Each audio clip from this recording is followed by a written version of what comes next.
Well, I mean, it was you want to win every game, and so obviously to get that, get some confidence, to get to your home routine down, what you do at home, and whether it be in pregame or after the game itself, those are good things to get underneath your belt, and as we continue with this home stretch. Question I ask players, I'll ask you. It's awful early in the season, but There we go. is the Merced game already a must-win situation for you? You know, I think yes and no. I mean, like I said, we try to win every game. That's how we will always approach it.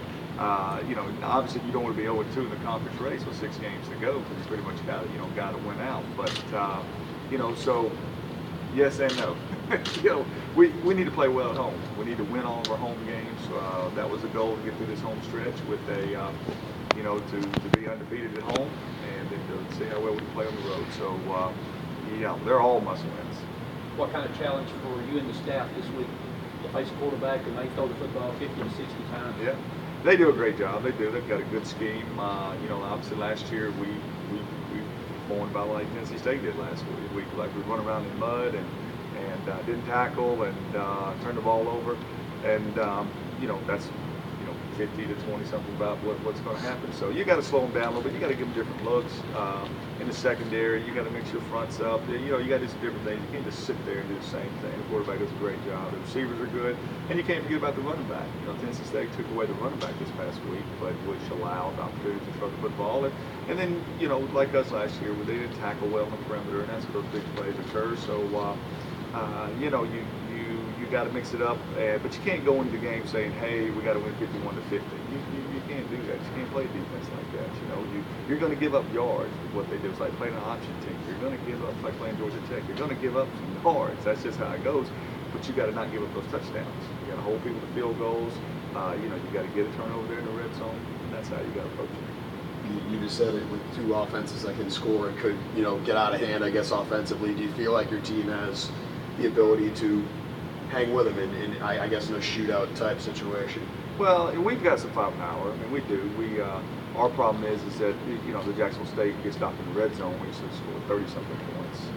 You know, but are we built to score 15, 16? No, we're not built like that. You know, we want our defense to be to hold teams under under 28 points, and that's how our football team is built. So no, it doesn't need to be a shootout for us, but we understand we are going to score some points this week. You can't settle for field goals. You're going to have to score touchdowns, and like I said, it's okay on defense to give up yards, but you got to keep them out of the end zone for mistakes. So how big a role then does the ball control and keeping the ball out of their hands? Yeah. Well, I mean, yes, but then again, in college football, it's hard to go 15 plays 4 times.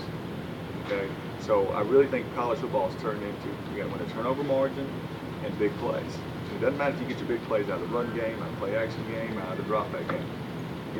But you can't. You won't score 30 points if you're against a good quality football team by trying going 12, 15 play drives, because eventually, you'll get to 3rd and 3 and you won't convert. You'll get a holding penalty and get off behind the sticks.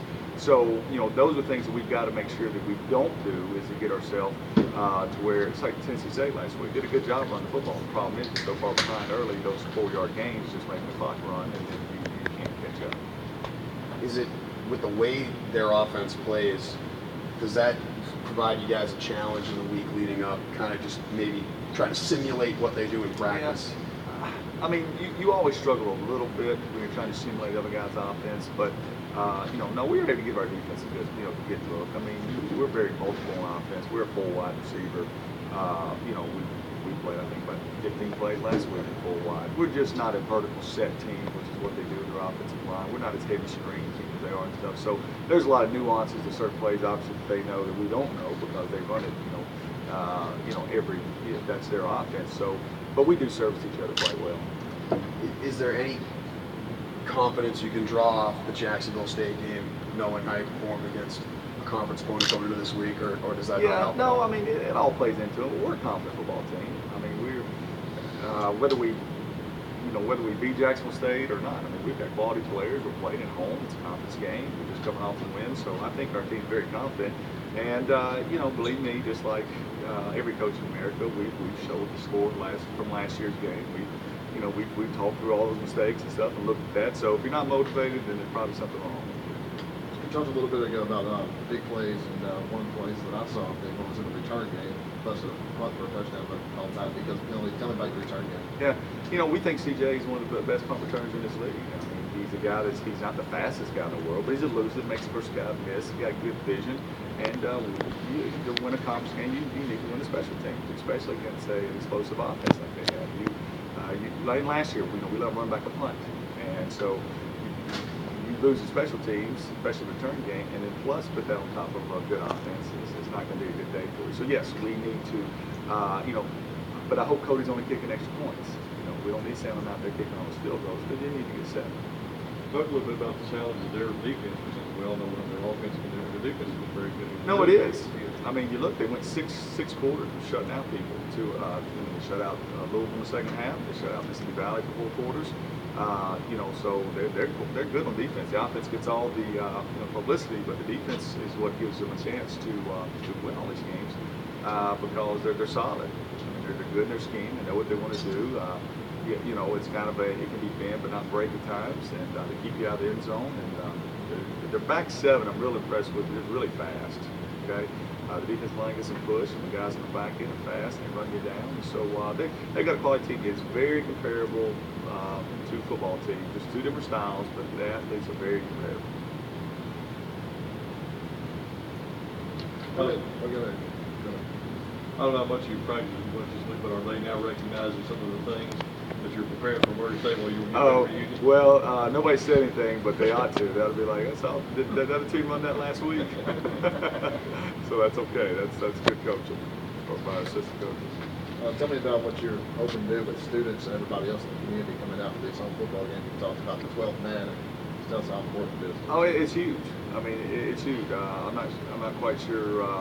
Well, you know, I challenged the community. You know, the other day on the radio. There's nothing about our university that's second class. There's nothing about our campus that's second rate.